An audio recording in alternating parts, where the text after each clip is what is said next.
How much does executive coaching actually cost? Well, it's the question every CEO wants to ask, and few coaches want to answer directly. If you're searching for an hourly rate, well, you're already looking at the wrong metric. See, in the Navy, we don't hire pilots by the hour to fly a mission. You hire them to hit the target as expeditiously as possible. Executive coaching is no different. When you hire a coach by the hour, you're treating your leadership like a commodity service rather than a strategic mission. But more importantly, you're creating a structural pressure between you and your coach. An hourly coach is often under unconscious pressure to balance the quality of the answer against the cost of the call. And they may rush a breakthrough to save you money or hesitate to give a complex question the weight it actually due. Elite executive coaching is not tied to time. It's tied to the velocity of the answer. Now, in a moment, I'm going to show you the math of why a $120,000 retainer is actually less expensive than a $500 hourly rate. But first, you need to understand how pricing scales with the size of the mission. Because in this business, size does matter. The more revenue you generate, the higher the value at risk.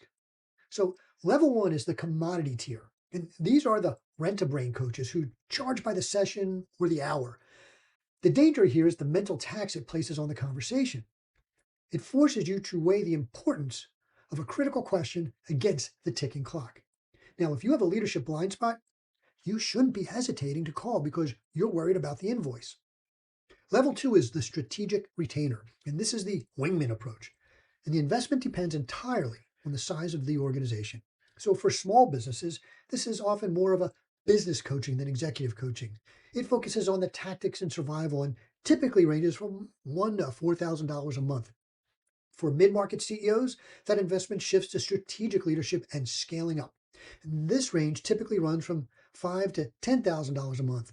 And for enterprise level, well, now we're talking about managing hundreds of employees. These retainers often start at $20,000. And regardless of the size, the incentive here is speed and clarity. I want to get you the answer as fast as possible so we can move to the next target. Now, if you're getting something out of this briefing, go ahead and like this video and subscribe to the channel. My mission here is to give you the intel you need to lock onto a proven leadership framework that actually drives your bottom line. So now let's look at the math of value at risk. And here's the calculation I use with every new client. See, I don't look at my fee as an expense. I look at it as the value at risk in your mission.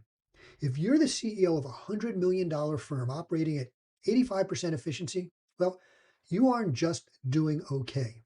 You're operating at over $17 million below your actual capacity. Now, that 17.6 million is your value at risk. It's the cost of friction, decision drift, and siloed thinking. If an executive coaching retainer costs you $120,000 a year, but it recovers just 10% of that lost efficiency, well, that's $1.76 million return. And that's over a 14 to 1 ROI. And when the stakes are that high, well, the cheap hourly coach is actually the most expensive asset in your building. If the pressure of the clock prevents them from identifying the nearsightedness in your strategy, they cost you 1.76 million that you failed to recover. Now, in the Navy, every mission plan is reviewed in advance by senior officers who are not in the cockpit. They're detached. Their job is to find the gaps the pilots can't see. And executive coaching serves that exact role. It's the external review of your mission plan and a systematic debrief of your results to ensure you don't make the same $17 million mistake twice. So before you hire a coach, stop asking, what do you charge? Start asking, what's the value at risk if I don't fix this? And is the coach incentivized to get me to that target expeditiously? And if the answer is no, well, they're not an asset. They're just overhead. So if you're ready to do the math on the value at risk in your organization, well, let's have a 30-minute leadership debrief. Use the link in the description to schedule. And to see the system I use to drive that velocity, watch this next briefing on the accountability framework for leaders, where I break down the 3 pillars of a high-performance culture. I'll see you in the next briefing.